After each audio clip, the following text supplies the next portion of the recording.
Dios les bendiga. Dios les bendiga.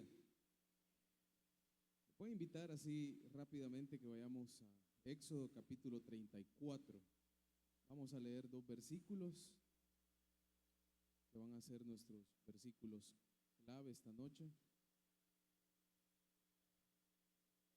Y para los que nos han seguido, ¿verdad?, durante todas estas series que hemos desarrollado, yo espero que hasta aquí llevemos ya 2 libros leídos completos, ¿verdad?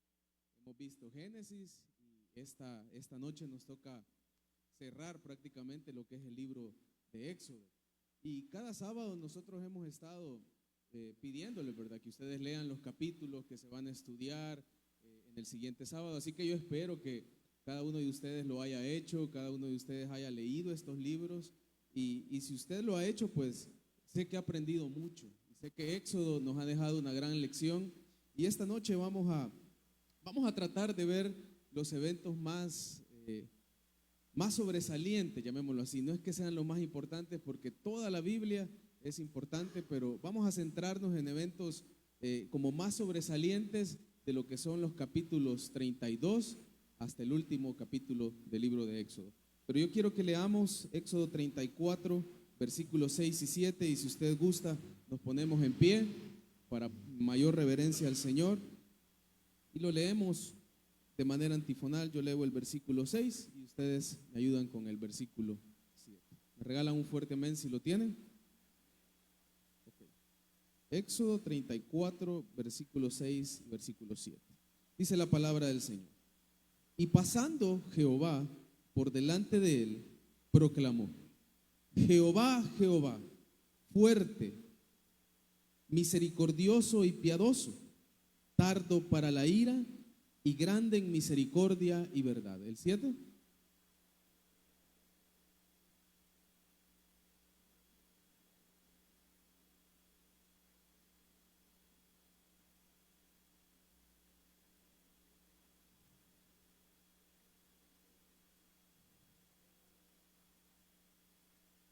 Ahí como está, oramos.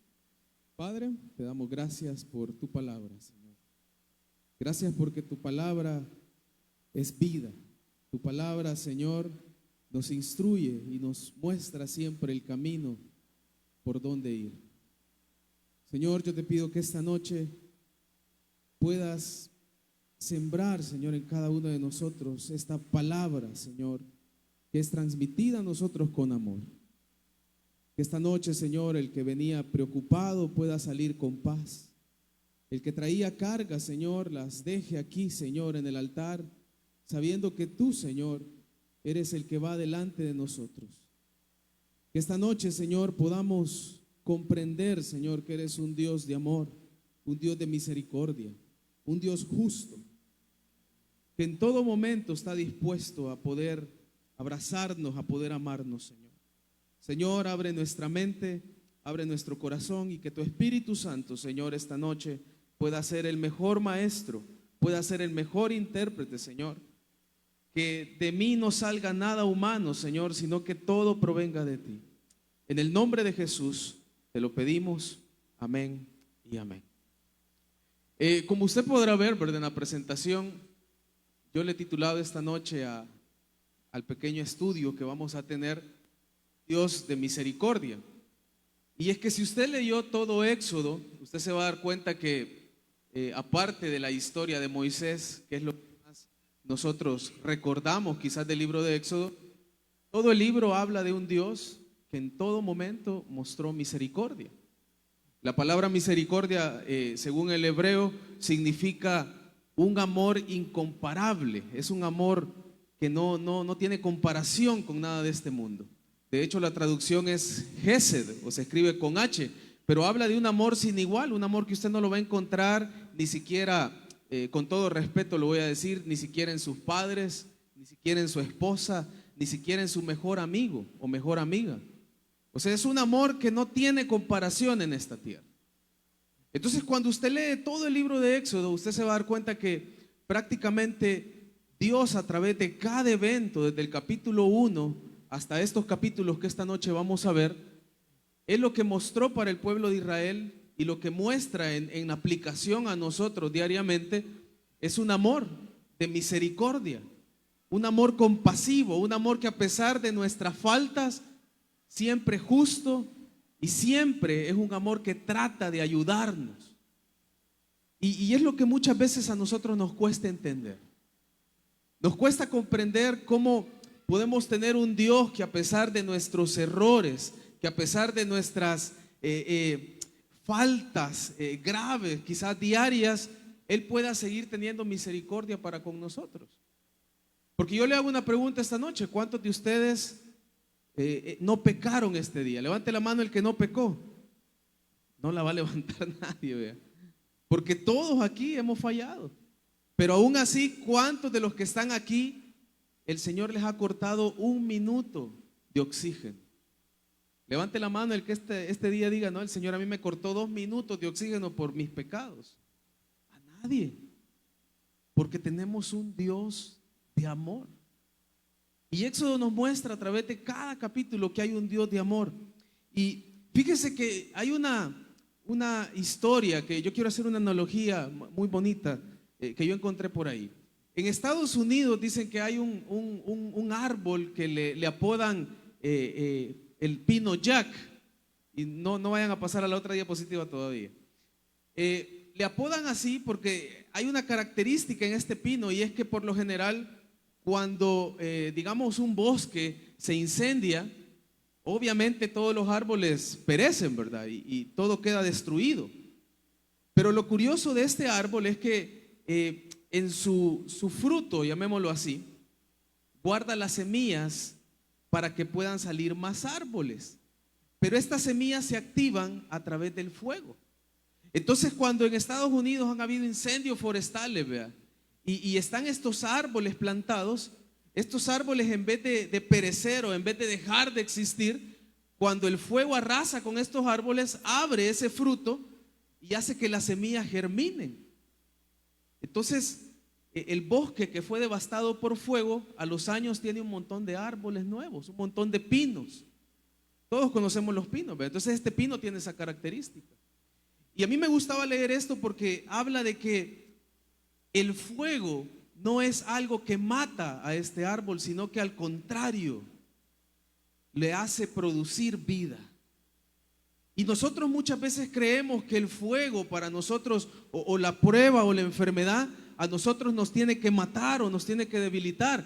Pero la palabra incluso dice que la prueba es bendición. Porque la palabra dice que la prueba produce paciencia, produce fe.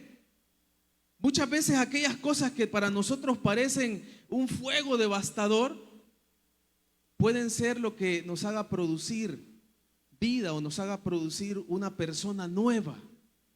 Podemos estar siendo refinados a través de un proceso difícil. Y cuando yo llegaba a estos capítulos de Éxodo 32 para allá, me doy cuenta que hay un suceso que yo creo que si lo leyeron esta semana, es un suceso garrafal o un suceso triste, podríamos decirlo así, pero que sin embargo, a pesar de todo, Dios lo convirtió en algo para que el pueblo se tornara diferente.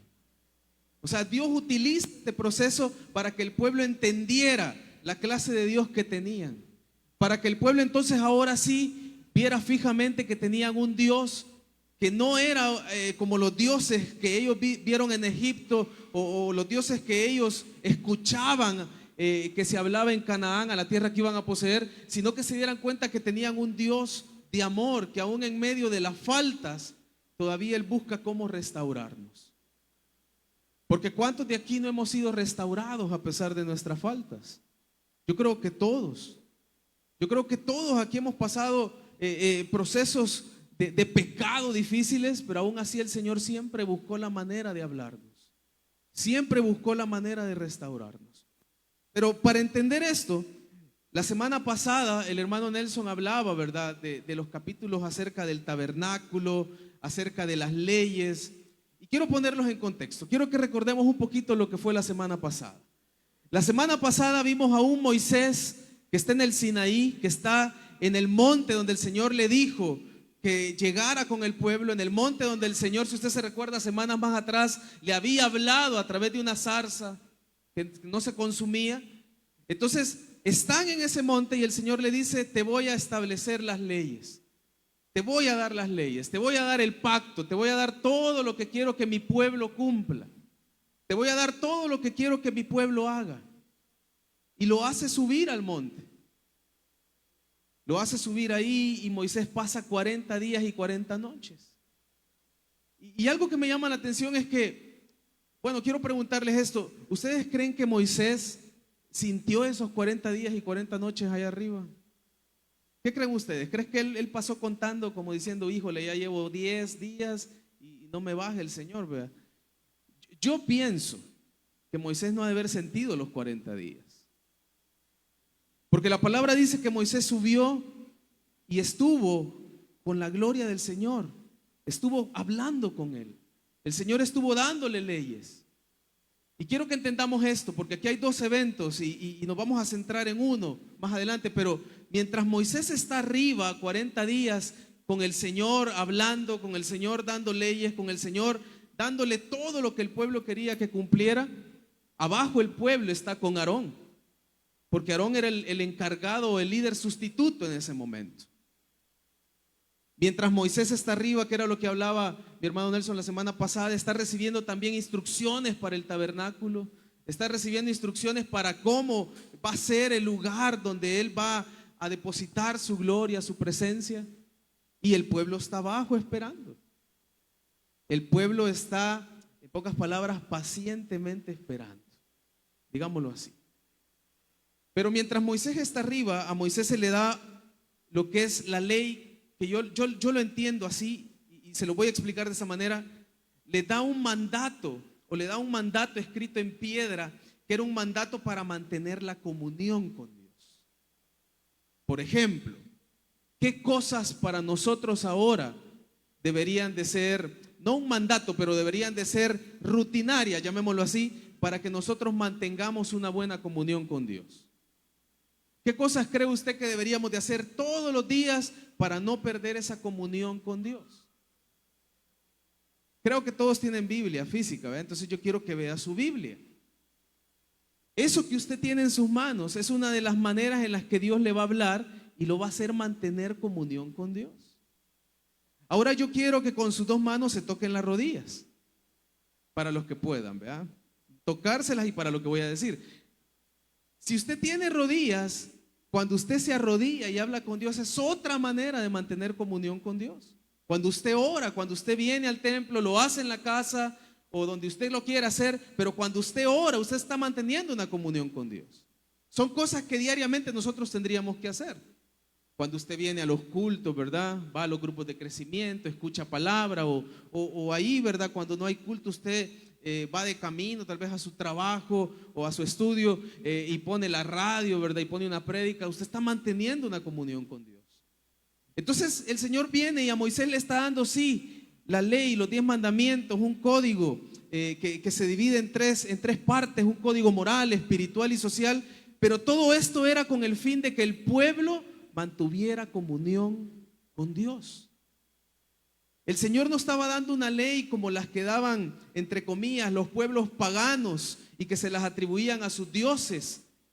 El Señor no estaba dando una ley como la de esos dioses. Estaba dando una ley para mantener relación con Dios, para mantener una conversación, una intimidad profunda con Dios.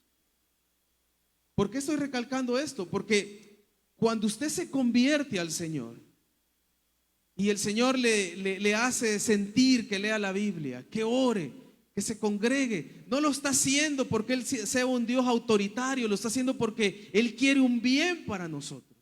Cuando a través del pastor quizás o los predicadores se les incentiva, ¿verdad?, a que ustedes puedan leer la Biblia, lo que está haciendo el Señor es diciéndoles: es que yo quiero mantener una comunicación contigo, es que yo quiero tener una comunión contigo.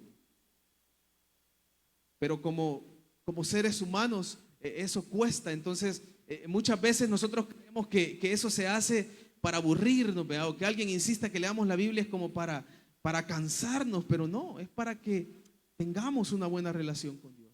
Entonces el Señor viene y le da le da un mandato. Y yo quiero leerle esta información que a mí me interesó y yo espero que a usted también.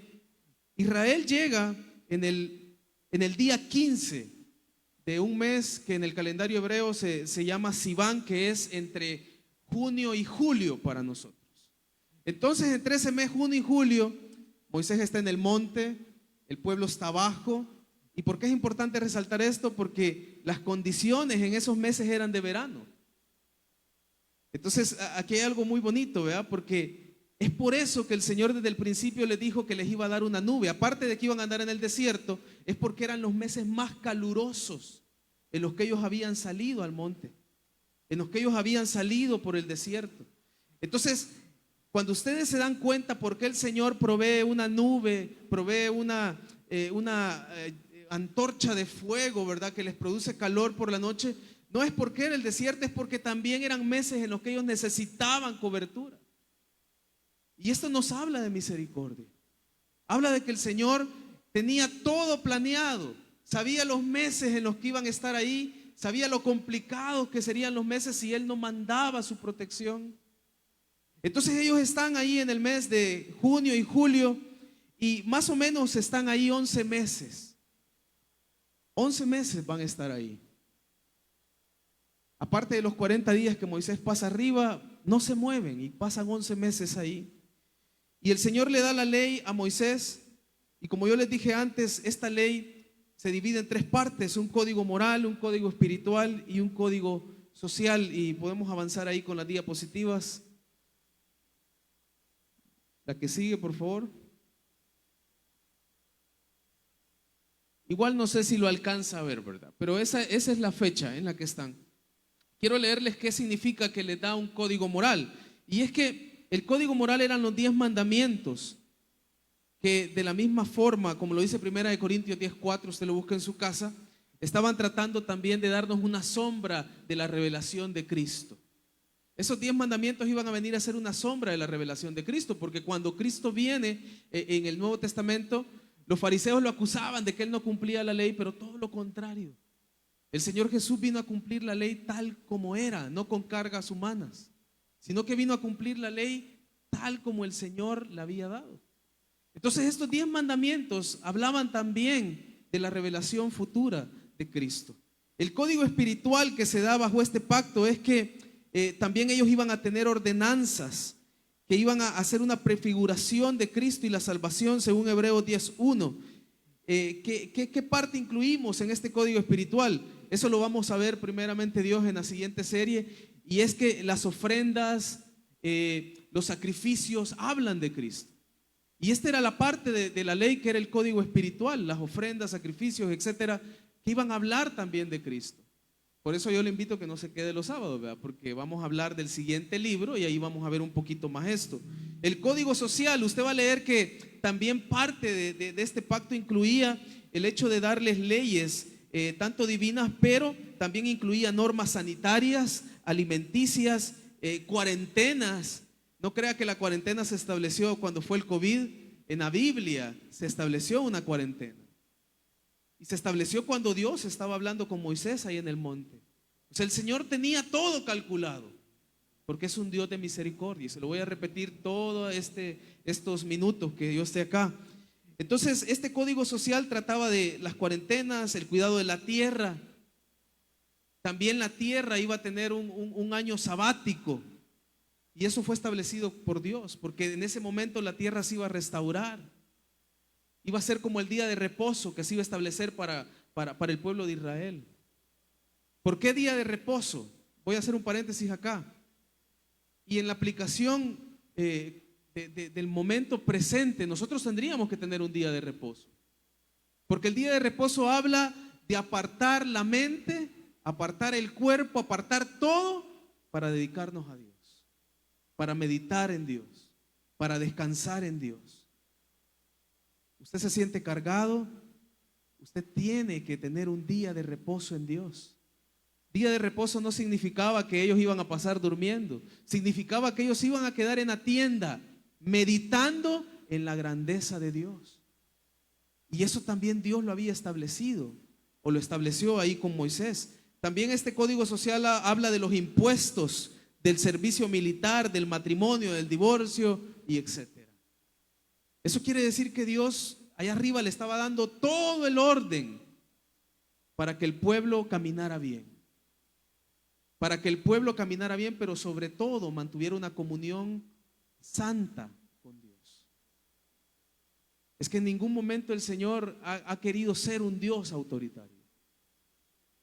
Si el Señor estaba estableciendo leyes, era para que estas leyes les ayudaran a ellos a caminar bien con Dios.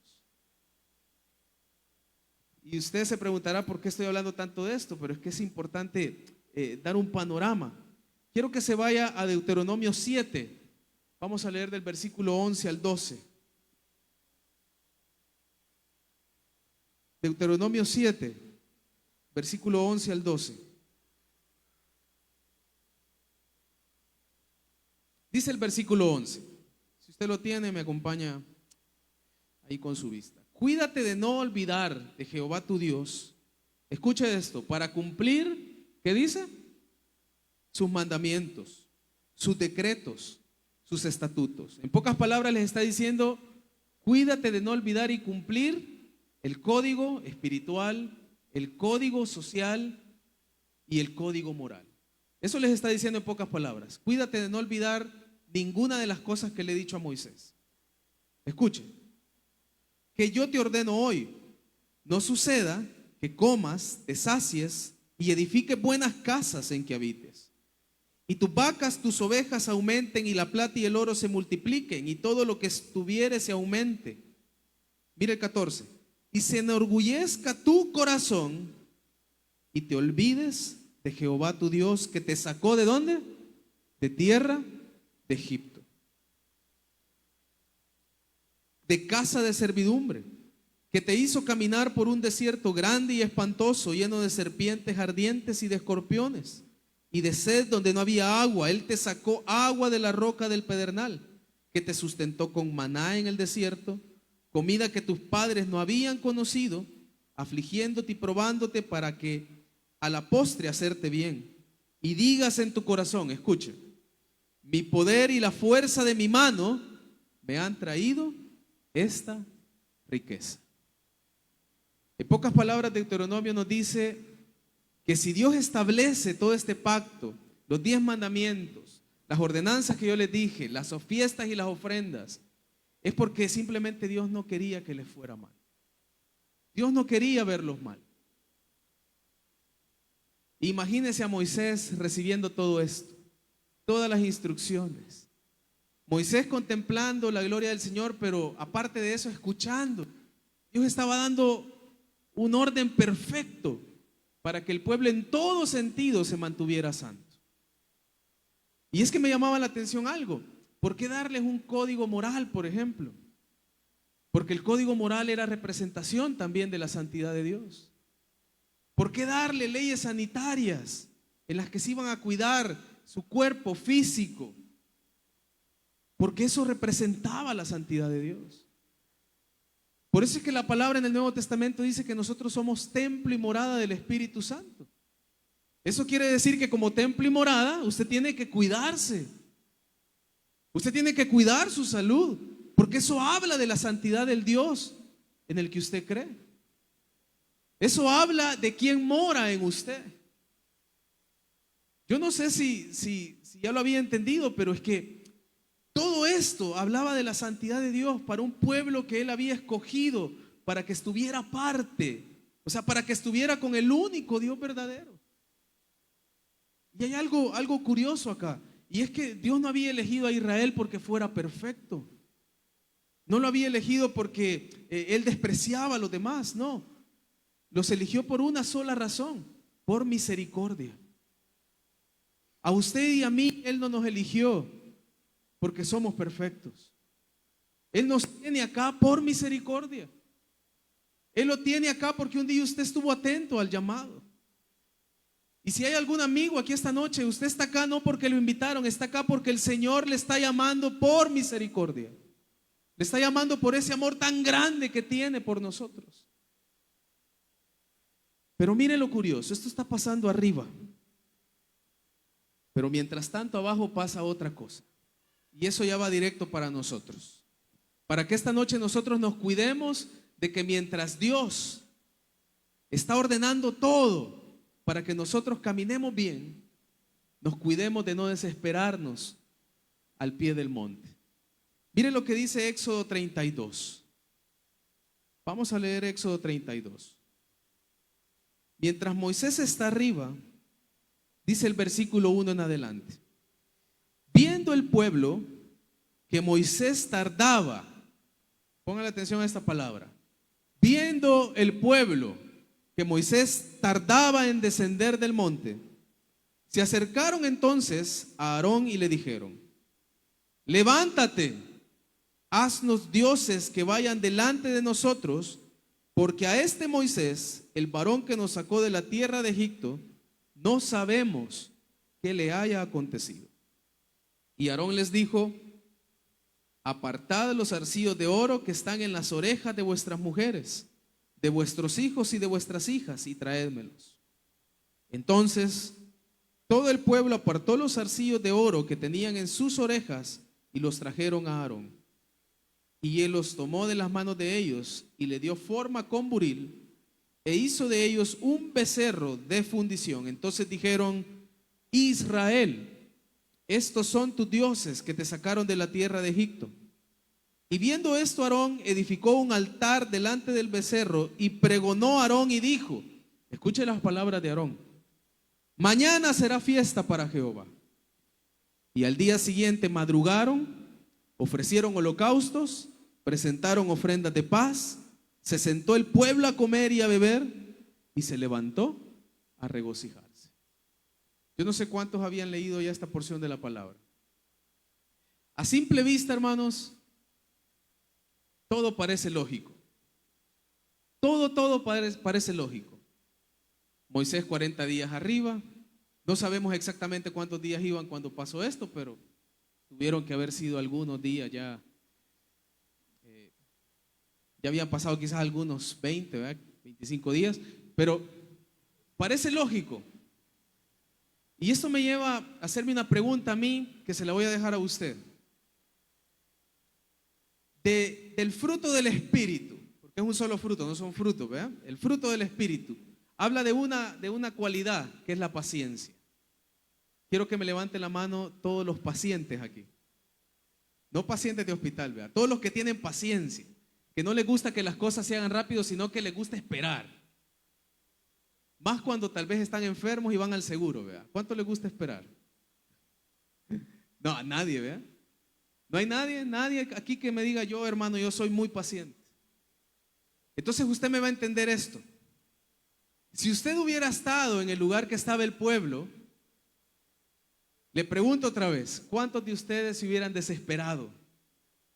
¿Cuántos de ustedes hubieran estado viendo a cada rato allá arriba y no ver nada, no que solo ver que la gloria del Señor cubría ahí, ¿verdad?, el monte, pero ver que no descendía Moisés, ver que no venía el líder? ¿Cuántos de ustedes se hubieran desesperado? Yo creo que la mayoría, ¿verdad? Yo creo que todos. Yo creo que todos nos hubiéramos desesperado. El problema es este, que tal vez a diferencia de nosotros ahorita, es que este pueblo había visto lo que Dios había hecho. Por ejemplo, hermana Nati nos predicó un sábado y habló de 3 sucesos, que son 3 milagros, ¿se recuerdan? Ella los explicó muy bien ahí con una diapositiva, un diagrama muy bonito. Prácticamente el pueblo venía de ver milagro tras milagro. La liberación de Egipto fue milagrosa. Todas las plagas fueron milagrosas. Hay cierto grupo, ¿verdad?, de teólogos que le llaman de la alta crítica, que ellos quieren establecer que las plagas fueron eventos naturales que coincidieron, pero no, realmente las plagas fueron milagros. Todos fueron milagros. La ciencia tal vez pueda descubrir que algunos son eventos naturales, sí, pero todos son milagros asombrosos. Un día en la reunión que tuvimos con directiva, me recuerdo que hermano Miguel hablaba de algunos milagros en la Biblia y el milagro, por ejemplo, de Josué, cuando se para todo, ese es un milagro asombroso que la ciencia no lo puede explicar. Así como los 3 días de oscuridad, nadie lo puede explicar. No pueden decir que porque fue un eclipse total. No, fue un milagro, todos fueron milagros. Salen de Egipto de manera milagrosa, caminan hacia el Sinaí de manera milagrosa. Entonces habían visto que no era un Dios cualquiera, que era un Dios de milagros. Habían visto que era un Dios que si ellos querían comida, les daba comida. Habían visto a un Dios de milagros. Entonces la pregunta es, ¿por qué al pie del monte ahora el pueblo empieza a dudar? ¿Por qué ahora al pie del monte ahora el pueblo empieza a desesperarse y no a recordarse del Dios de milagros que lo había llevado ahí? Y aquí va el primer punto de esta sección. Hay un líder frente a ellos. Un líder que fue el vocero de Moisés. Un líder que fue elegido por parte de Dios para también vivir de cerca lo que era Dios y sus milagros. Pero este líder, sin carácter, obedece a la voz del pueblo. Y este punto quizás va para todos los que aquí en algún momento tenemos un liderazgo. Usted tiene que respetar a sus líderes. Tiene que respetar a los que lideran.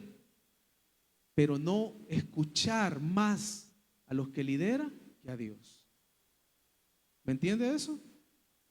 Incluso como miembros, la palabra final la tiene Dios. Dios había dado una orden aquí y era que Moisés iba a subir, iba a recibir todo lo que estaba recibiendo y ellos iban a esperar. No había otra. Pero lo que leímos dice que el pueblo se desesperó, se levantó y dijo, no sabemos qué le pasó a Moisés. Y aquí está el punto crucial. El pueblo no había puesto todavía su mirada en Dios. El pueblo había puesto su mirada en el hombre. Porque no estaban esperando que Dios bajara, estaban esperando que Moisés bajara. ¿En quién ha puesto su mirada usted? ¿Por quién está aquí? ¿Por quién se levanta cada mañana? ¿Por quién usted se arrodilla a orar? ¿En quién tiene su mirada usted? ¿A quién ama realmente usted? Porque aquí está lo primero. El pueblo se desesperó porque la mirada la tenía puesta en Moisés. Y no es que Moisés fuera un mal líder, pero su mirada tenía que estar en la promesa de Dios. Y yo le pregunto esta noche, ¿su mirada está puesta en la promesa de Dios? ¿Usted está aquí por Dios? ¿O está aquí porque esta iglesia le gusta? No quiero ofender a nadie. Solo quiero que centralicemos el punto que la Biblia nos da. ¿Está aquí por los líderes que tiene? ¿O está por Dios? ¿Por quién está acá? A mi parecer, como le repito, yo tengo que respetar a mis líderes, pero mi mirada tiene que estar puesta en Dios. La palabra dice en Hebreos que mi vista tiene que estar puesta en el autor y consumador, que es Cristo Jesús. El que me dio la salvación a mí es Cristo Jesús. Entonces mi mirada siempre tiene que estar en Jesús. Si las cosas aquí no se dan como a veces se dicen, o no se dan como a veces se les han dicho a ustedes, eso no tiene que desesperarnos. De manera más personal, si Dios ya le dijo que va a ser un milagro en su vida, pero no se da en el tiempo que usted quiere, eso no tiene que llevarnos a desesperarnos y buscar por otros lados la solución al problema. Tiene que llevarnos a mantener nuestra mirada en el monte, nuestra mirada donde está la gloria de Dios, nuestra mirada donde está Dios impartiendo leyes para que seamos un pueblo santo, un pueblo que le ame de verdad. Entonces el pueblo se desesperó porque su mirada no estaba en Dios y les dice, haznos un becerro, haznos dioses. Y Aarón, como buen líder, ¿verdad? Como todos los buenos líderes, Aarón no les dice no, sino que Aarón les dice, tráigame los aritos, tráigame las joyas, tráigame lo que le regalaron los egipcios. Y es curioso porque aquí vemos a un Aarón sin carácter. como creyentes, no me voy a enfocar en el líder, voy a hacer general esto. Como creyentes nosotros tenemos que tener carácter en quién hemos creído. Nosotros no podemos ser como esa paja que el viento hace para un lado y el otro. Nosotros tenemos que ser constantes en lo que hemos creído. Pero la constancia proviene de mi comunión con Dios. La constancia proviene de que yo lea la Biblia, ore, me congregue y la armadura de la que habla Efesios se mantenga 100% lista para los dardos del enemigo. De esa manera entonces yo voy a estar preparado para todo lo que venga. Aarón les dice: tráiganmelos. Y dice que empezó a martillar, ¿verdad? El buril habla de una herramienta, de un artesano, porque en aquel tiempo los ídolos paganos se hacían de madera y se recubrían de oro. No es que totalmente el becerro fuera de oro, el becerro era de madera, pero estaba recubierto por láminas de oro. Entonces dice que, imagínense Aarón con qué dedicación, ¿verdad? Empezó a tallar esas láminas de oro sobre el becerro. Lo terminó. Imagínense cuánto tiempo invirtió. Cuánto tiempo invertimos nosotros en cosas que no son de agrado para Dios, sino que son para pervertir tal vez a los demás. Y este punto a mí me habla de la parte emocional. Nosotros vivimos ahora en una era emocional. Tenemos mucho creyente emocionalista, mucho creyente que en eventos llora, en eventos se reconcilia, pero no lo puede hacer cuando lee la Biblia. Tenemos mucho creyente que necesita un evento para poder reconciliarse con Dios o para poder sentir a Dios, pero no lo puede sentir en la casa. ¿Y sabe por qué? Porque tenemos líderes que en vez de tener carácter en Dios, tienen carácter en sus emociones. Es que se me va a ir, entonces démosles lo que quieren. Aquí Aarón no estaba sufriendo porque se iban. Aarón tuvo miedo que lo iban a matar, porque este era un pueblo terco, era un pueblo rebelde como nosotros, ¿verdad? Entonces el miedo de Aarón fue: si yo no les hago caso, me van a matar. Pero el carácter de aquel que cree en Dios 100% y mantiene su mirada puesta en Dios es el carácter de decir: me muero primero antes que vender mis ideales, antes que vender mi fe, antes que vender lo que creo. Muero primero por Cristo. Lastimosamente Aarón no. Aarón les dijo: tráiganlo, y lo hizo. Y salió el becerro. Y de hecho el becerro, esto es importante porque el becerro no estaba representando a ningún dios. Claro, hicieron un becerro porque lo copiaron de dioses egipcios. Estaba el dios Apis, si no me equivoco, y de hecho hermano Jorgito lo habló aquí en una de las plenarias que tuvimos acá, que era el dios representado por un toro, pero estaba otro dios egipcio que se llamaba Ator, que era un dios que era representado por una ternera, era como la diosa femenina, llamémoslo así. Pero ambos dioses recibían cultos por la fertilidad. Entonces las fiestas de fertilidad eran fiestas inmorales, ¿verdad? Ahora bien, ellos no estaban haciendo la imagen de Apis, la imagen de Ator, sino que se basaron en esas dos imágenes para recrear el nombre de Dios, para crear a Dios. Y este punto nos habla de lo que el mandamiento decía, o lo que Dios le estaba diciendo a Moisés allá arriba: no te harás imagen de mí, no te harás imagen, ninguna imagen de mí, porque lo vimos en las primeras series que tuvimos. A ver si se recuerda a alguien. ¿Qué es Dios según su naturaleza? Dios es, ¿alguien me lo puede decir? ¿Qué es Dios? No me asusten. ¿Qué es Dios? Dios es, empieza con él la palabra, espíritu. No dice Dios es un becerro, no dice Dios es un anciano. La palabra dice anciano de días, pero no nos está diciendo que es un anciano. Dios es espíritu. Entonces el mandamiento decía: no te harás imagen de mí. Y lo que el pueblo en ese momento estaba haciendo es representar a Dios como un becerro. ¿Qué hacen las sectas, hermanos? Muchas de las sectas representan a Dios de manera falsa. Todas las sectas le van a hablar de Dios, pero le van a hablar de Dios de una manera falsa. Porque todas las sectas sustituyen la palabra del Señor. Y en este momento ellos estaban sustituyendo la palabra que Dios le había dado a Moisés. Y la estaban sustituyendo en base a su emocionalismo y desesperación. Y se crearon su propio Dios, su propio culto. Dice que Aarón, cuando vio esto, se emocionó y dijo: qué feliz se puso el pueblo adorando a Jehová. Entonces voy a proclamar que mañana haya culto al Señor. Y lo dijo, ¿verdad? Mañana culto al Señor. Mañana gran concierto para alabar a Dios. ¿Vea? Y entonces se levantaron, imagínense, madrugaron. Y esto me hace preguntarme: ¿cómo madrugamos nosotros para las cosas que nos mueven las emociones? Pero ¿cómo nos cuesta madrugar a nosotros para venir a un culto dominical? Si el pastor programara un ayuno, un matutino, ¿cuántos de verdad madrugáramos a las 4 para estar a las 5 acá?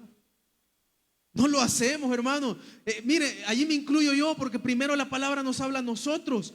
Y es que no madrugamos para Dios. O sea, pero si nos dicen de un concierto, si nos dicen de algo que nos mueva las emociones, queremos estar primero porque queremos agarrar la sombra, queremos agarrar la mejor silla, queremos recibir el autógrafo en el libro del que lo escribió. Y este pueblo hizo lo mismo, porque la palabra es clara y dice: madrugaron, dice. La transliteración del hebreo es que se levantaron muy de mañana, dice la NTV. O sea, se levantaron cuando todavía el sol no había salido.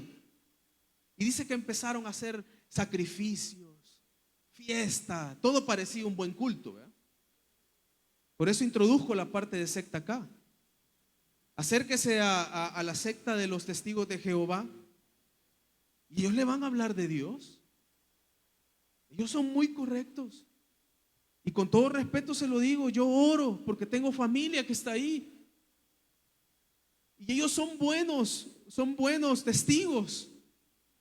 Pero lastimosamente no creen en Jesús, porque están adorando un Dios que les han presentado de manera falsa. Conozca usted a alguien de la religión musulmana y ellos le van a hablar de Dios, le van a hablar de la Biblia, pero se lo van a presentar como un becerro. Van a estar adorando un becerro. Y la palabra dice en Éxodo 32 que el pueblo se levantó de madrugada, y dice: y se levantó a regocijarse. En Primera de Corintios, no me recuerdo qué capítulo, hay una referencia a esta palabra regocijarse. Si la leemos a simple vista, usted pensaría de que estaban gozosos, estaban danzando. Pero la palabra regocijarse hace referencia a que empezaron a hacer fiestas sexuales, porque era lo que se dedicaba a los dioses paganos. O sea, imagínense lo absurdo. Y a mí me duele estudiar esto, porque el pueblo que había visto a Dios, el pueblo que conocía a Dios, el pueblo que clamó a Dios en su desesperación y Dios los sacó de Egipto, en este momento estaba adorando a Dios en forma de becerro y estaba ofreciéndole las mismas fiestas que hacían los paganos. Le voy a dar la palabra más crudamente. No recuerdo si es la NTV o la TLA, pero dice: se regocijaron o se gozaron en orgías sexuales, caricias. Eso es lo que estaba haciendo el pueblo. Eso es lo que estaba ofrendando a Dios. ¿Qué le estamos ofrendando a Dios nosotros? Mientras el Señor espera que nosotros miremos su gloria. ¿Qué le estamos ofrendando usted y yo a Dios? Mientras Dios espera que, al igual que Moisés, estemos 40 días y 40 noches viéndole cara a cara, contemplando su gloria. ¿Qué le está ofrendando usted? ¿Será que estamos ofrendándole algo que no le agrada a Dios? Pero nosotros creemos que sí. Repito, si se lo digo es porque a mí me cae primero. ¿Qué ofrendo yo a Dios? ¿Para qué estoy madrugando? ¿Para qué me estoy apresurando yo todos los días? ¿Para qué estoy dedicando tiempo realmente? ¿Para adorar un becerro o para adorar a Dios? ¿Qué estoy haciendo? Y ojo, aquí hay algo que el Señor me hablaba, y es que mientras mi pastor ora allá en esa esquina, en el cuarto, porque ustedes lo han visto orar, y llora por todos nosotros, ¿cómo estoy yo abajo en el monte mientras Él sube por nosotros a interceder? Estoy igual que el pueblo, regocijándome en pasiones sexuales. Estoy igual que el pueblo, basándome en mi vanidad, basándome en la murmuración, que ya habían tenido murmuración antes aquí. ¿Qué estoy haciendo realmente?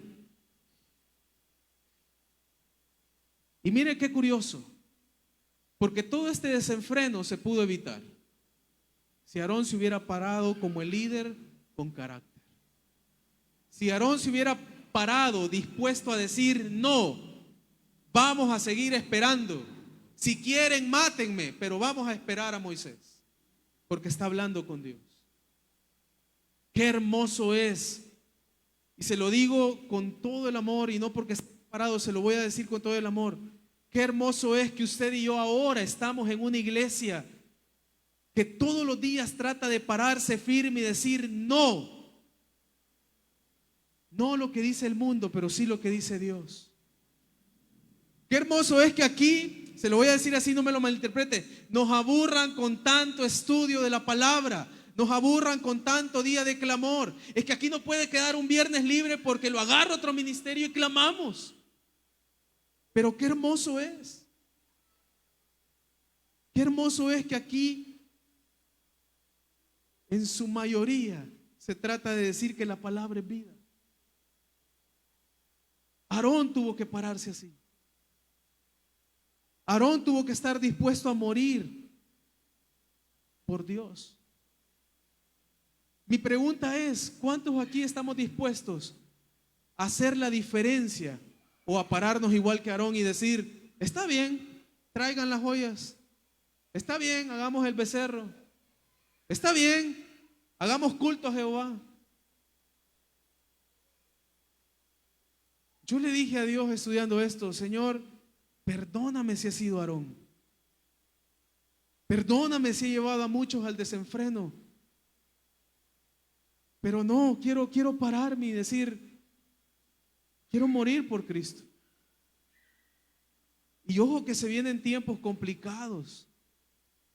Hoy en la mañana precisamente el pastor nos contaba a hermano Juan y a mi persona una anécdota de una hermana, acá creo, que predicando en el parque le dijeron los policías que si no sabía que estaba prohibido interrumpir el esparcimiento ahí con eso.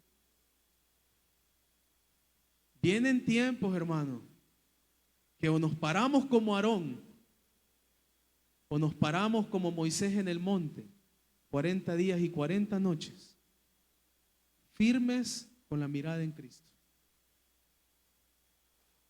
Anótelo si quiere con hora y fecha. Y voy terminando, porque aquí va lo maravilloso de esto. Éxodo 33 dice que después de todo este desenfreno, y se lo voy a tratar de resumir por el tiempo, no me quiero alargar mucho, pero Moisés bajó sabiendo lo que pasaba, porque Dios le dijo: el pueblo que sacaste, usted lo puede leer en casa, en el 32, se ha corrompido. El pueblo que sacaste rápido me olvidó. Imagínense cómo es Dios. Mientras Dios escribía, ¿verdad? Mientras Dios le decía a Moisés todo lo que él quería para el pueblo, para que el pueblo viviera bien, porque estas leyes no eran para complicarlos, eran para que vivieran bien. Dios también estaba viendo lo que pasaba abajo. Y esto nos habla de un atributo que hablamos aquí hace unos meses. Nos habla de la omnipresencia, de la omnisciencia de Dios. O sea, mientras Dios estaba hablando con Moisés, Él estaba viendo lo que estaba haciendo el pueblo. Estaba viendo a Aarón martillar con el buril, hacer el becerro. Mientras usted cree que se oculta en su pecado, Dios está viéndolo. Mientras usted y yo creemos que aquí podemos venir a aparentar que somos creyentes, Él ve lo que usted hace diariamente. Él sabe lo que piensa, Él sabe qué es lo que planea, Él sabe cómo pasa las noches en su casa.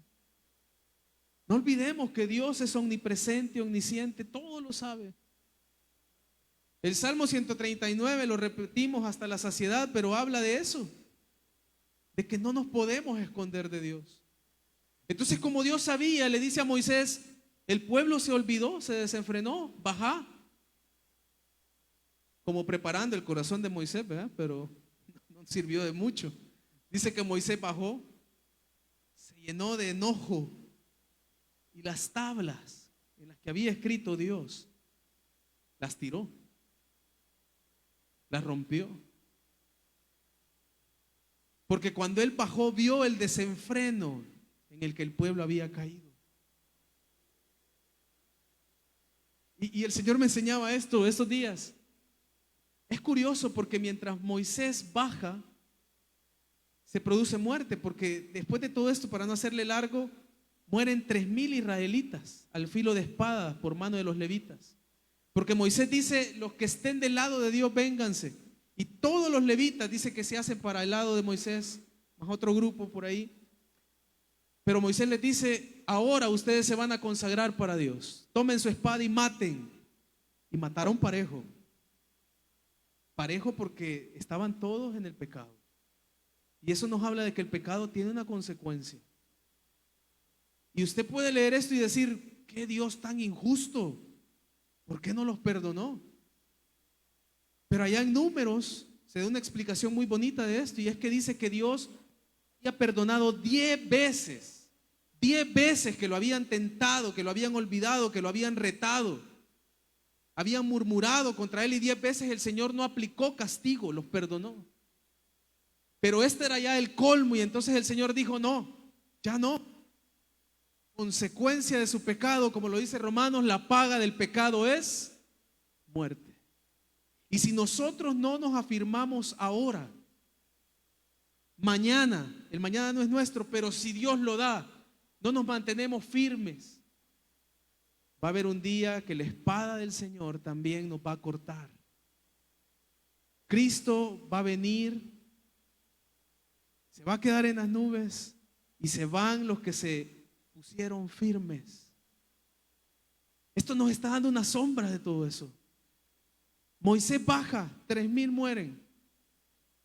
Pero curiosamente en Hechos, después si hacemos un paralelo con esta historia, cuando baja el Espíritu Santo y empodera a los discípulos, ¿cuántos se convierten en aquel sermón de Pedro? ¿Cuántas personas? Eso habla de que el Espíritu Santo trae vida, mientras que el pecado trae muerte. ¿Qué quiero decirles con esto? Que hoy, esta noche, el Señor quiere traer vida a nosotros. Si usted en algún momento fue bautizado por el Espíritu Santo, pero se nos ha olvidado ser llenos, hoy podemos llenarnos para tener vida. Si usted no ha sido bautizado, hoy puede ser bautizado para tener vida. Y si usted no ha recibido a Cristo, hoy lo puede recibir para tener vida. Vida eterna. Entonces dice que en el 33 y 34, y se lo resumo así rapidito, dice el versículo 1 del 33, Jehová dijo a Moisés, sube de aquí tú y el pueblo que sacaste de la tierra de Egipto, a la tierra de la cual juré a Abraham, Isaac, Jacob, diciendo, a tu descendencia la daré. Y yo enviaré de ti el ángel y echaré fuera al cananeo, al amorreo, al eteo, al fereceo, al heveo y al jebuseo, etc. No sé si ustedes notan la parte importante de esos versículos.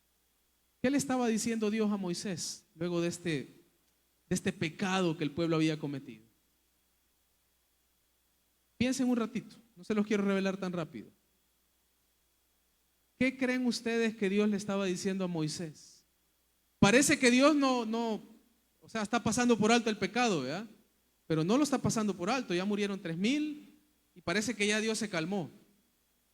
Pero lo que les está diciendo Dios en pocas palabras al pueblo es, yo ya no voy a ir. Voy a mandar un ángel. Y de hecho, miren la Reina Valera cómo está, ángel está en minúscula. O sea, ni siquiera era el ángel de Jehová, que es Jesucristo, ¿verdad? Era un ángel,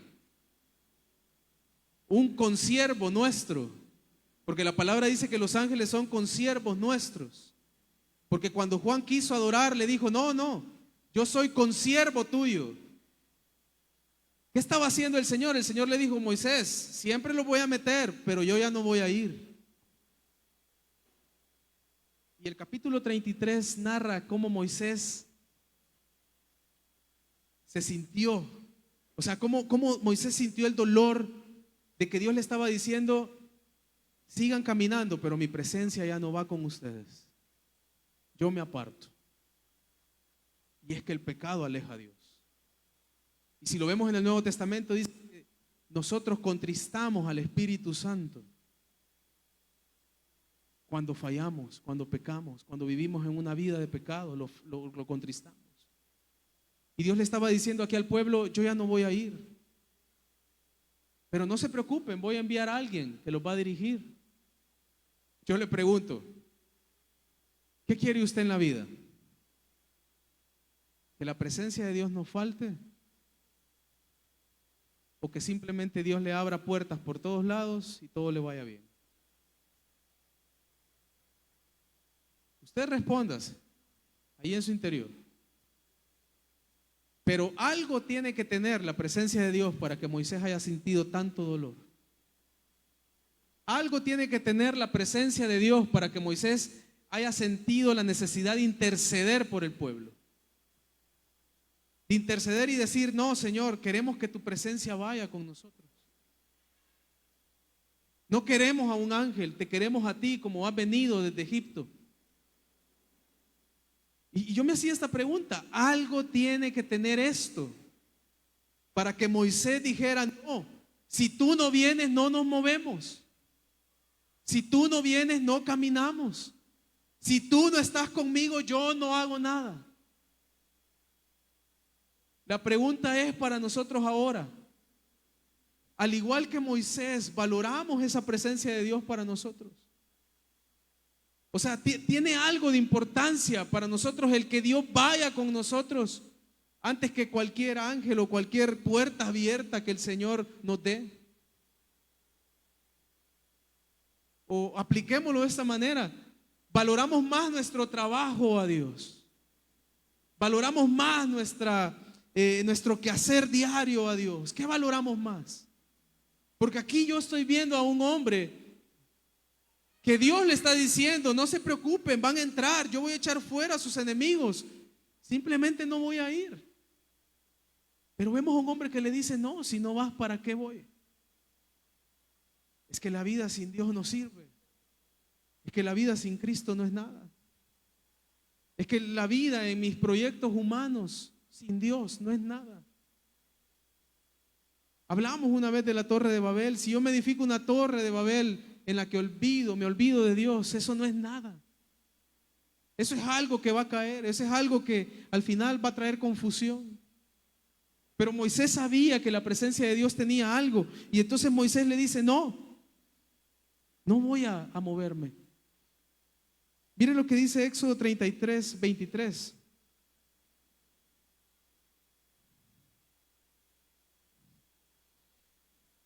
Dice que Dios le dijo a Moisés: apartaré mi mano y verás mis espaldas, mas no se verá mi rostro. Y le explico esto. Dios aceptó ir y Moisés le dijo: pero quiero ver tu gloria. Necesito verte. Necesito saber qué es experimentar la plenitud tuya. Y es aquí en el 34 donde se va a usar una frase que a mí me encanta, y es que dice que Moisés hablaba cara a cara con Dios. Esa es una frase idiomática, le llaman los lingüistas, que no está haciendo una referencia a que, digamos, Moisés hablaba y vio el rostro de Dios, sino que está haciendo una referencia a que había una intimidad, o sea, una intimidad grande entre Moisés y Dios. Y claro, Moisés vio la gloria de Dios, o sea, vio el resplandor de Dios, pero no está diciendo acá que le vio el rostro, vea que él sabe cómo es el rostro, no, está hablando de una intimidad profunda, algo que nosotros ahora deberíamos anhelar. Usted y yo deberíamos anhelar tener esa misma interacción con Dios. Deberíamos anhelar estar todos los días cara a cara con Dios. O sea, tener una relación tan íntima en la que logremos escuchar lo que Él quiere para nosotros. Yo no sé si usted leyendo esto se ha hecho esta pregunta, pero yo me la hice estos días. ¿Será que Dios le hablaba audiblemente a Moisés? Yo me hice esa pregunta y muchos días pasé así. Yo le dije, Señor, ¿le hablabas audiblemente a Moisés? O sea, ¿de verdad él escuchó tu voz? ¿Él sabía cómo era tu voz? Y después de tantos días, ¿verdad? Quizás de aburrir al Señor preguntando lo mismo, llegué a esto. Y es que la palabra dice que el pueblo, mientras estaba abajo, escuchaba truenos, escuchaba relámpagos y veía también la nube. Y dice que Moisés también, cuando estaba allá arriba, dice que escuchó cómo Dios le habló y escuchaba truenos. Entonces el Espíritu Santo me decía, yo puedo hablar, pero para eso necesito intimidad. Así de sencillo. Yo puedo hablar, pero necesito intimidad. O sea, puedes escucharme realmente lo que yo quiero decirte, pero necesito intimidad. Y es que Moisés viene y le dice, ok, si tu presencia va a ir, yo necesito experimentar todavía aún más tu gloria. Y el Señor se lo cumple. Y dice que el pedido de Moisés de ver la gloria de Dios no era un pedido de que Dios no había hecho antes, sino que también el pedido de Moisés prácticamente era para él más que todo, era personal. O sea, Moisés tenía sed de Dios, tenía hambre de Dios. Y mire qué bonito es, porque Moisés aquí está también dando una sombra de Cristo, porque está como intercesor y está ante Dios pidiendo ver su gloria, pero está pidiendo por el pueblo, que la gloria no se aparte. Y es que Jesucristo, cuando vino a morir por nosotros, se convierte también en un abogado para nosotros. Jesucristo se convierte para nosotros como ese Moisés que intercedió por el pueblo. Entonces Jesucristo intercede cada vez que nosotros fallamos. Pero otra ventaja que ahora nosotros tenemos es que ahora no solo entra Moisés a ver la gloria de Dios, sino que nosotros podemos ver la gloria de Dios a través del Hijo. Y es que nosotros esta noche podríamos decirle al Señor, quiero ver la gloria del Hijo, quiero ver la gloria de Jesucristo, quiero hablar cara a cara con Jesús, porque Jesús mismo lo dijo, el que me conoce a mí, conoce al Padre. Quiere decir que para nosotros también está abierta la puerta para hablar cara a cara y ser restaurados esta noche. Y el capítulo 34 habla de restauración. El Señor le concede a Moisés, leímos el versículo que dice que vio las espaldas. Ver las espaldas significa que vio la gloria completa de Dios. ¿Se imaginan a Moisés viendo la gloria completa de Dios? ¿Se imagina usted y yo en esta iglesia un día antes que Él venga viendo la gloria de Dios? Como decía alguien, viendo la chequiná de Dios, ¿verdad? O sea, viendo a Dios de verdad cara a cara, porque tenemos intimidad con Él. Entonces Dios le dice a Moisés, está bien, voy a ir. Pero Éxodo termina con esto. Y es que después de esto se arma el tabernáculo con los mejores materiales, con todo lo mejor de lo mejor, porque también los materiales iban a representar la santidad de Dios. Se arma este tabernáculo donde la presencia de Dios iba a morar, que no era un lugar para que adoraran a Dios, o sea, que lo adoraran como tal y que dijeran el tabernáculo de Dios, sino que era un lugar que iba a representar la presencia de Dios. Pero Éxodo termina y cierra de una manera maravillosa, y es que a pesar de que el pueblo comete este error del becerro, podemos ver cómo Dios a través de todo Éxodo es un Dios de amor. Y es que termina con el tabernáculo, que era representación de Dios, pero también termina con Dios como el único que dirige al pueblo. Éxodo cierra diciendo que Dios iba a ser el que al final los iba a introducir a la tierra prometida. Y quiero que leamos los últimos versículos de Éxodo 40. Dice el versículo 34: entonces una nube cubrió el tabernáculo de reunión y la gloria de Jehová llenó el tabernáculo. Y no podía Moisés entrar en el tabernáculo de reunión porque la nube estaba sobre él. La gloria de Jehová lo llenaba. Imagínense qué maravilloso esto. Y cuando la nube se alzaba del tabernáculo, Los hijos de Israel se movían en todas sus jornadas. Pero si la nube no se alzaba, no se movían hasta que el día en que ella se alzaba, porque la nube de Jehová estaba de día sobre el tabernáculo y el fuego estaba de noche sobre él, a vista de toda la casa de Israel en todas sus jornadas. ¿Cómo cierra Éxodo? Que nadie se mueva sin que Dios se mueva primero. Termina diciendo que el único que dirige nuestra vida es Dios.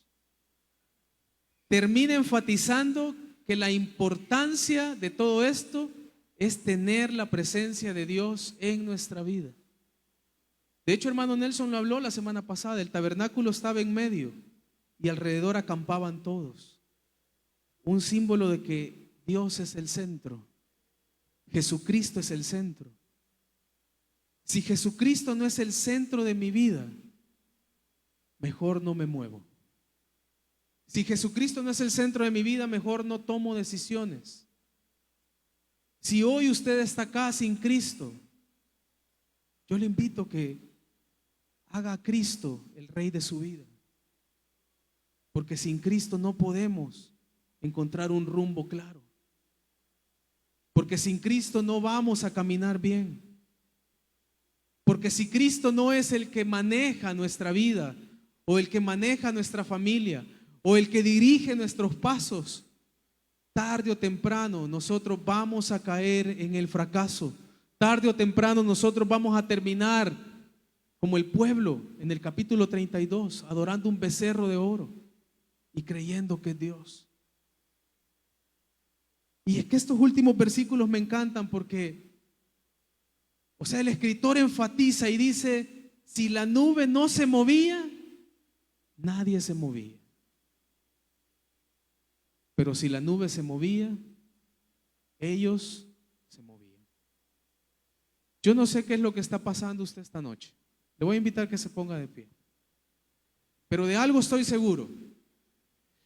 Si usted está caminando sin Cristo, si usted está caminando sin la presencia de Dios, si usted que ya es creyente está caminando sin la llenura del Espíritu Santo, no se mueva de donde está y quédese ahí hasta que Él lo llene, hasta que Él se mueva. Quédese ahí hasta que todo su pecado haya sido perdonado, haya sido limpiado, haya sido restaurado usted totalmente, y muévase. Si usted tiene decisiones que tomar esta noche, yo le invito a que no las tome por su cuenta. Tómelas por medio del Señor. Si hay una puerta abierta y parece que es la bendición que esperaba, pero Dios no ha dicho nada, no se mueva. Si la nube no se ha movido, no se mueva. No se mueva para el lugar equivocado. Déjese guiar por Dios. Yo quiero que cierre sus ojos. Y este no es un mensaje para que usted se sienta mal y que diga, hoy nos cayó una pedrada. No, este es un mensaje de restauración. Todo Éxodo nos ha hablado de restauración y liberación de la esclavitud. Todo Éxodo desde el capítulo 1 hasta el capítulo 40 habla de un Dios de amor que rescata de la esclavitud y que puede liberar, y que está dispuesto a guiar, que está dispuesto a llenar, que está dispuesto a llevarnos a un lugar mejor. Y yo le hago esta invitación al amigo o al que ha venido de nuevo y se había apartado. No se vaya sin Cristo esta noche. El pecado toca la puerta todos los días. La tentación toca el pecado todos los días. Pero usted esta noche puede decirle: no, voy a empezar a avanzar con tu cobertura. Voy a hacerte el centro de mi vida. Como lo hemos visto todo este tiempo, Éxodo habla de un Dios de misericordia que llama. Quiero que escuches alabanza antes de orar. Estar a tu lado. Usted se la puede, cántela. Señor, con todo el amor, con todo el corazón. Fui llamado solo para ti. Bendito soy si vivo en obediencia. Dígalo.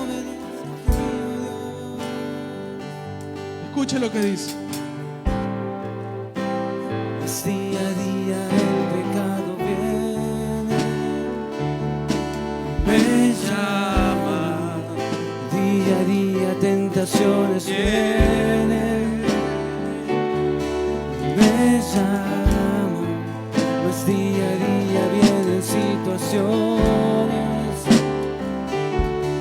me llama.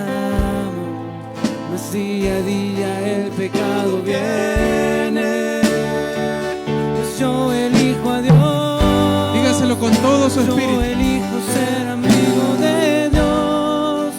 Yo elijo a Cristo de atrás y ya morí, ya mi vida y ahora vivo la vida de Dios. Pues yo elijo a Dios. Dígale, hoy te elijo, Señor. Yo elijo ser amigo Hoy te de hago el Dios. centro de mi vida. Yo elijo a Cristo Hoy te hago el centro de mi corazón. ya morí, ya mi vida y ahora vivo la vida de Dios. Ahí como está con ese instrumental. Yo sé que el tiempo que vivimos es difícil, hermano. Y aquí el Señor no está apuntando el pecado de nadie. El Señor lo único que está haciendo es diciéndole: quiero ser tu centro. Quiero llenarte con mi presencia. Quiero quitarte la ansiedad que a veces llega. Quiero quitarte las dudas que a veces tienes.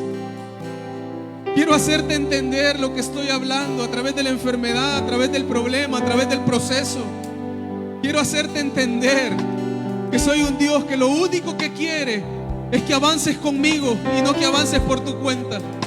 Que lo único que quiere es que pongas los planes ante mí, para que yo te diga qué planes son correctos y qué planes no lo son. Y con todo el amor de parte del Señor, yo le digo esta noche, porque Él me lo dijo a mí en estas semanas: hazme el centro de tu vida. El Señor me lo dijo estas semanas: hazme el centro de tu vida. Estás estresado porque he dejado de ser el centro de tu vida. Tienes dinero, pero no disfrutas la vida porque has dejado de verme a mí. Te has enfocado en la iglesia, te has enfocado en el líder, te has enfocado en un hombre, pero no en mí. Te has enfocado en cualquier persona, pero no en mí. Tu mirada se desvió de donde yo estoy. Pero hoy el Señor quiere fijar nuestra mirada en Él. No importa, hermano. Éxodo lo enseña, no importa. Si hemos adorado a un becerro, esta noche podemos desechar el becerro. Esta noche podemos decirle: Señor, quiero adorarte al Dios vivo. Quiero adorarte como eres, un Dios que es espíritu, un Dios sobrenatural, un Dios que puede cambiar cualquier panorama de la noche a la mañana, que puede hacer todo nuevo. Yo quiero que ahí donde está, si usted esta noche había venido cargado por cualquier situación, yo le invito a que levante su mano y le diga al Señor: Señor, aquí están todas mis valijas, aquí están todas mis cargas, aquí están todas las piedras que muchas veces me estresan, que muchas veces me hacen querer, Señor, no caminar más. Suelte la enfermedad hoy. Suelte el problema de la familia hoy. Pero sobre todo suelte también el pecado con el que tal vez ha estado viviendo. Yo no lo voy a hacer pasar al frente. Ahí donde está, levante su mano y dígale: Señor, yo suelto ahora lo que me impide verte a ti como el centro. Yo suelto ahora, Señor, lo que me ha estado martillando semana tras semana. La ansiedad que he vivido estos días, yo la suelto hoy, Señor. Señor, toma Día las a cargas. día el pecado viene, Adore al Señor. me llama. Elija al Señor esta Día a noche. día tentaciones vienen, abrazar, más día a día vienen situaciones. esta noche la Shekinah de Dios pueda llenar esta iglesia, pero también su vengo a corazón. Que la presencia de Dios llene su vida esta noche. Amigo de Dios, yo elijo a Cristo día tras día. Ya morí a mi vida y ahora vivo la vida de Dios. Pues yo elijo a Dios, yo elijo ser amigo de Dios. Yo elijo a Cristo día tras día. Ya morí a mi vida y ahora vivo la vida de Dios. Suelte las cargas. Un minuto más. Suelte las cargas, un minuto más. Gloria a Dios. ¿Por qué no levanta sus manos y le damos gracias a Dios? Porque nos ha hecho libres. Levante sus manos y dígale: Señor, gracias. Gracias. Gracias por todo lo que has hecho por nosotros. Gracias por lo que has hecho por mi familia. Y gracias porque estoy en camino a la tierra prometida, a la patria celestial. Gracias porque has tenido paciencia con cada uno de nosotros, como tuviste paciencia con Israel en el desierto. Has tenido paciencia a pesar de nuestras caídas, de nuestros errores. Tu palabra dice, Señor, que aunque fuéramos infieles, tú permaneces fiel, que tú no te niegas a ti mismo. Y en esta hora te damos gracias, te damos gloria, te damos honra solo a ti, Señor. Mire, en medio del afán que ha vivido el mundo ahorita es una locura. Hay plagas viéndose en los continentes, hay idolatría, hay brujería. Tómese un tiempo para darle gloria a su Salvador, a su Rey. Yo no sé qué problema trajo, yo no sé qué deuda tiene, pero dígale: Señor, te adoro. En medio del desierto que estoy viviendo, te adoro a ti y desecho todos los becerros que el mundo adora y te quiero adorar a ti. Amado joven, señorita, en medio de la locura de este siglo, como decía el hermano Luis, ponga los ojos en Jesús, este minuto nada más, y dígale: Jesús, yo te amo y te necesito.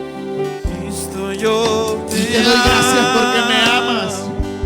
Te doy gracias porque me amaste hasta la muerte y muerte de cruz. Te doy gloria solo a ti porque estás aquí y porque me abrazas. Recibe el abrazo del Espíritu Santo si alguien lo necesita. Reciba fortaleza, reciba renovación. No crea que vino esta tarde de casualidad. Vino aquí porque Dios le trajo para renovar el pacto con usted. Así como se llamaba la prédica, el pacto renovado. Viniste porque Dios te trajo para renovar el pacto contigo. Si quebrantaste el pacto, eres digno de muerte, pero Dios es un Dios de misericordia que extiende su brazo para decir: renueva hoy tu amistad conmigo, renueva tu relación conmigo, renueva el pacto conmigo. Gracias, Señor. Renovamos hoy nuestro pacto contigo por esa sangre preciosa derramada en la cruz del Calvario, por la sangre preciosa de Jesús, por la sangre que rompe las cadenas del pecado. Oh, gracias, Señor.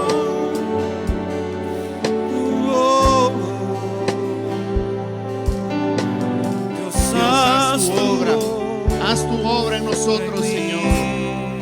Haz tu obra en nosotros, Señor. Sí, Señor, nos rendimos ante ti. Nos rendimos ante ti. Nos rendimos ante ti.